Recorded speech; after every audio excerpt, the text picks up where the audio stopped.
దివ్యాత్మ స్వరూపులందరికీ కూడా శుభోదయం.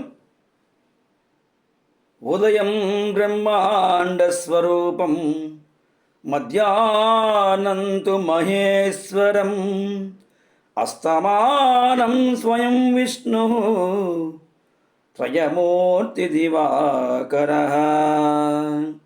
ఓం ద్వాదశాదిత్య సూర్యనారాయణ ప్రత్యక్ష భగవాన్ దేవతోభ్యోం నమో నమః. నా పేరు కల్కి మహారాజ్ ఎలియాస్ రాజా రమేష్ పట్టపగలు, విశాఖ వ్యాసపీఠాధిపతి, సీనియర్ జర్నలిస్ట్, దేవాలయ అర్చకులు. చాలా కాలం తర్వాత వీడియోని చేయడం జరుగుతుంది. ఈరోజు అయోధ్య రామ జన్మభూమిలో రాముడి పేరుతో, దేవాలయం పేరుతో కొన్ని కోట్లు నిధులు, అలాగే భక్తులు సమర్పించిన బంగారు, వెండి, వజ్రాభరణాలు మాయమైపోయాయి. ఇంటి దొంగలని పట్టుకోవడంలో ఇంటి యజమాని అంటే ప్రభుత్వ పాలకులు ఎవరైతే ఉన్నారో, ఒక బీజేపీ అవ్వచ్చు, ఆర్ఎస్ఎస్ అవ్వచ్చు, విశ్వ హిందూ పరిషత్ అవ్వచ్చు, లేకపోతే సనాతన ధర్మ పేరుతో రాజకీయాల్లోకి వచ్చినటువంటి, రాముడి పేరుతో అధికారంలోకి వచ్చినటువంటి బీజేపీ కేంద్ర ప్రభుత్వం, రాష్ట్ర ప్రభుత్వం, యోగి ఆదిత్యనాథ్ అనే మోడీ గారు ఈ విషయంలో నిష్పక్షపాతంగా సుప్రీంకోర్టుతో న్యాయమూర్తితో విచారణ జరిపించి అసలైన దోషులు విశ్వ హిందూ పరిషత్ కార్యకర్తలు, నాయకులు అందులో భాగస్వామి ఉన్నారన్న వార్తలు వస్తున్నాయి. ఈ నేపథ్యంలో కేంద్ర ప్రభుత్వం, బీజేపీ, ఆర్ఎస్ఎస్ ఈరోజు దేశవ్యాప్తంగా అధికారంలోకి వస్తుంది. అది కేవలం సద్గురువుల యొక్క ఆశీర్వాదం. సనాతన ధర్మం పేరుతో అరాచకాలు సృష్టిస్తే ఎవరినీ క్షమించేది ఉండదు. తమ్ముడు తనవాడైనా ధర్మం తప్పితే శిక్షించక మానకూడదు. అలాగే నేను ఒక హిందువుని, ఒక సనాతన ధర్మీయుణ్ణి. గత 30 సంవత్సరాల నుంచి దేశంలో ఏం జరుగుతున్నాయో ఆ పరిణామాలకు వెనకాతల హిమాలయ సిద్ధగురువులు, పరమగురువుల యొక్క ఆశీర్వాదంతో మేము ధర్మాన్ని కాపాడుతున్నాం. అందులో భాగంగానే సోనియా గాంధీని అధికారంలోకి నుంచి తొలగించి నరేంద్ర మోడీ, బీజేపీ, ఆర్ఎస్ఎస్ని అధికారంలోకి తీసుకురావడం జరిగింది. ఇది అంతకుముందు కూడా చెప్పాను 2009లో పివిఎన్ మాధవ్కి. కాబట్టి ఇప్పుడు పాపం పండింది. 1989లో శిలాన్యాస్ చేసినప్పుడు కానీ కూడా కొన్ని కోట్ల నిధులు స్వాహా అయ్యావని ఆ ఉత్తరప్రదేశ్లో కొన్ని స్థానిక పత్రికలు, వార్తాపత్రికలు ప్రచురిస్తున్నాయి. ఆ ప్రచురించిన తర్వాత యోగి ఆదిత్యనాథ్ గారు ఒక స్టేట్మెంట్ ఇచ్చారు. రాముడిని అవమానం పాలు చేయకండి, మౌనంగా ఉండండి, నేను సిట్ వేస్తున్నాను. స్పెషల్ ఇన్వెస్టిగేషన్ టీం, ప్రత్యేక నేర పరిశోధన బృందం అనేది ఏర్పాటు చేసి మేము దోషులను పట్టుకుంటామని 8 మంది ఎఫ్ఐఆర్ లేటుగా, ఆలస్యంగా నమోదు చేసి, చంపత్ రాయ్ అనే శ్రీరామ జన్మభూమి తీర్థ క్షేత్ర ట్రస్ట్ యొక్క కార్యదర్శిని, విశ్వ హిందూ పరిషత్ నాయకుడు, ఆయన్ని అరెస్ట్ చేయలేదు, ఆయన మీద కేసు నమోదు చేయలేదు. ఈ విషయంలో భారతీయ జనతా పార్టీ నిష్పక్షపాతంగా, నిర్వికల్పంగా, నిర్మలంగా చర్య తీసుకోకపోతే, ఇంటి దొంగలను పట్టుకుని శిక్షించకపోతే మాత్రం 2029 ఎన్నికల్లో బీజేపీకి, ఆర్ఎస్ఎస్కి, విశ్వ హిందూ పరిషత్కి పతనం తప్పదు. తప్పు చేస్తే రాముడి పేరుతో, రాముడి ధర్మస్వరూపం, రామో విగ్రహవాన్ ధర్మ, నువ్వు రామాలయం కట్టి రామాలయం పేరుతో బాబ్రీ మసీద్ విధ్వంసం చేసినంత మాత్రాన నువ్వు విజయం సాధించినట్టు కాదు. రాముడి యొక్క ఆదర్శాలని, రాముడు చూపించిన ధర్మ వెలుగుని నువ్వు జీవితంలో పరిపాలన చేస్తేనే, రాముడి యొక్క రామరాజ్యాన్ని పరిపాలన విషయంలో చూపిస్తేనే నిజంగా నువ్వు రాముడి మీద భక్తి ఉన్నట్టు, రాముడి యొక్క దేవాలయం కట్టి నువ్వు విజయం సాధించినట్టు అని శాస్త్ర ప్రమాణం. కాబట్టి దయచేసి బీజేపీ, విశ్వ హిందూ పరిషత్, ఆర్ఎస్ఎస్ కార్యకర్తలు, అలాగే సనాతన ధర్మం పేరుతో ఈ మధ్యకాలంలో షిరిడీ సాయి దేవుడు కాదు, షిరిడీ సాయి ముస్లిము అని ప్రచారం చేస్తున్నప్పుడు ఆర్ఎస్ఎస్ వ్యవస్థాపకులు అధ్యక్షులు మోహన్ భగవత్ గారు కూడా షిరిడీ సాయి దేవుడే సత్యమే, ఆయన సనాతన యోగే అని చెప్పినప్పుడు కూడా వీళ్ళు నోరు మూయకుండా అదే పనిగా లలిత్ కుమార్ కానీ, కరుణాకర్ సుకుని కానీ, భాస్కర్ కిల్లి కానీ ఇలాంటి తదితరులు కొంతమంది బృందం, మాధవీలత ఇలాంటి వాళ్ళు అందరూ పేర్లు ప్రచారం చేస్తున్నారు. అలాగే పీఠాధిపతులు కూడా దీనికి వంత పాడుతున్నారు. మరి ఇది సనాతన ధర్మ? సనాతన ధర్మం అంటే అసలు నిర్వచనమే తెలియదు, దాని అనుభవమే తెలియదు, దాని మీద సరైన అభిప్రాయమే లేదు. మీరు సనాతన ధర్మాన్ని కాపాడతారా? కాపాడేది హిమాలయ గురువులు, అదృష్టపులు తిరుగుతూ ఉంటారు. అవధూతల యోగులు, మహాపురుషులు భూమి మీద జన్మించారు. భారత భూమికి అన్యాయం చేస్తే అది బీజేపీ ఏమీ సనాతన ధర్మానికి ఏమి వారసులు కాదు, దానికి పేటెంట్ హక్కు తీసుకున్నటువంటి అధికారివి కూడా కాదు.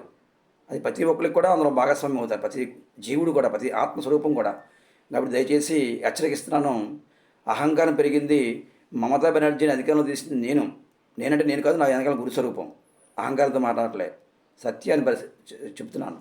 కాబట్టి మమతా బెనర్జీని ఓడిపిస్తే మీరేమో పండుగలు చేసుకుంటారా, చారిటబుల్ బిస్కెట్ పెంచుకుంటారా?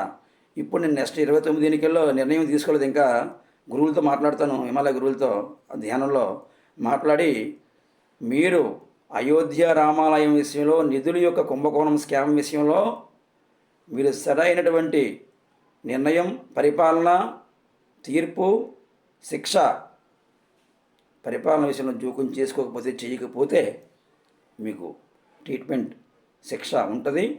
ఏదైతే అధికారం వచ్చిందని చెప్పేసి మీరు విరవీగుతున్నారో, అధికారాన్ని తీసే విషయంలో మేము వెనకాడం, ఎటువంటి ఉపేక్షణ చెయ్యం. మీకు సమయం ఇస్తున్నాను.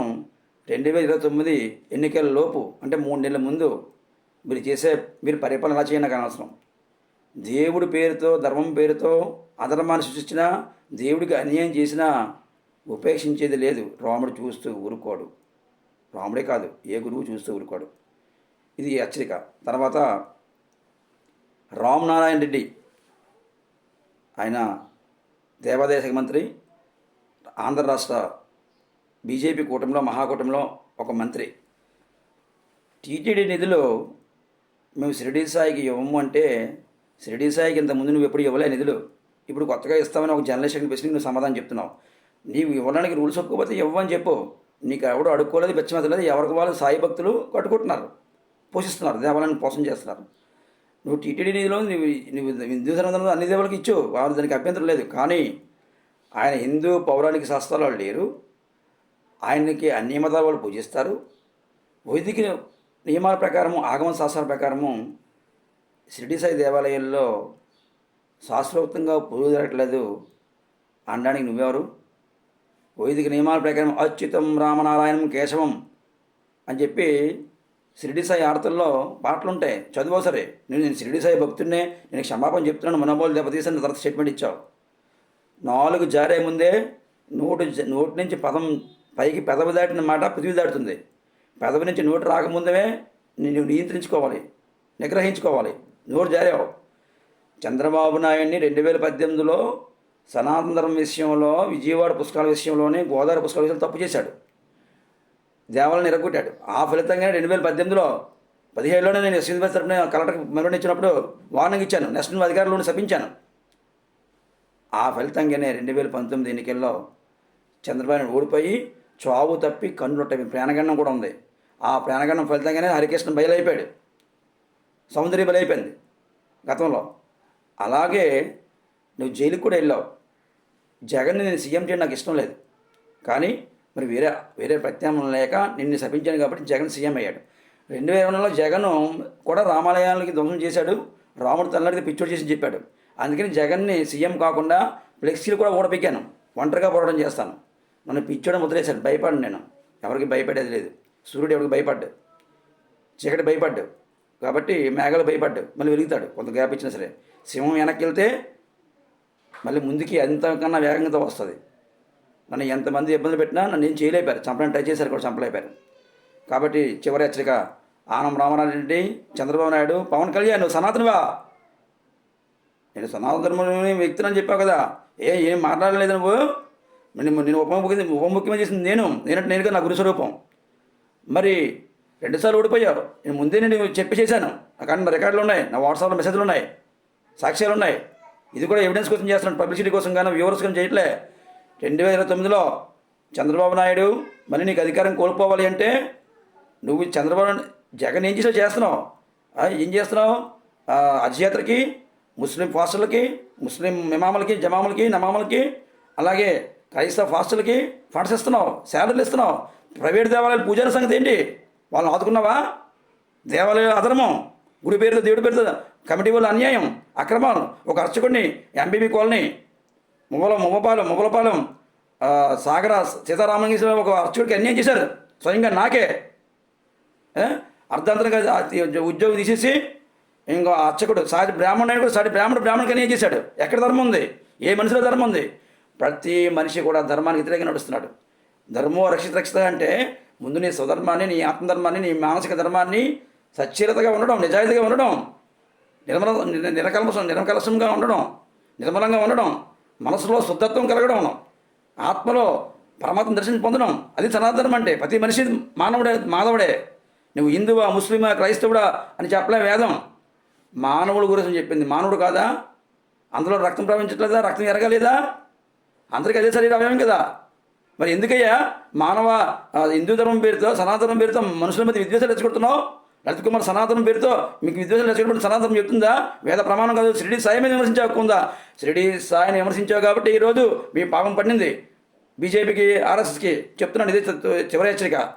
మీరు సనాతనం పేరుతో ప్రజలను మభ్యపెడితే దేవుడు చూస్తూ ఊరుకోడు, కాలం చూస్తూ ఊరుకోడు, కాలభగవాను తీర్పిస్తాడు. కాలభగవాను చూస్తూ ఊరుకోడు, నీకు రికార్డ్ అవుతుంటుంది. ఈ సృష్టిలో చూస్తూ ఊరుకోడు భగవంతుడు. సృష్టి పాలన ఒప్పుకోరు, శిక్షిస్తారు. అధికారం తీసేస్తాం. అధికారిని నీకు అహంకారం ఎక్కితే జగన్ తీసేసాం. ముఖ్యమంత్రి కాకుండా ఆపాను నేనంటే ఆ తరపున నేను చేశాను, ప్రతినిధిగా, ఇష్టకుల ప్రతినిధిగా చేశాను.